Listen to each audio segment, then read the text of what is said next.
Sekar kang rinen cedetan kedunong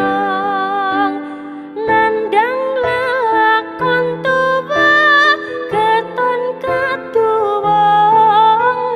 tumetes waspa tiba ing lembayong pindha ombak samudra tan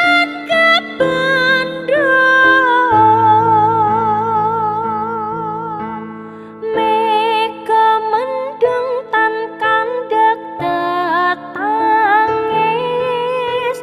nelesi kembang ati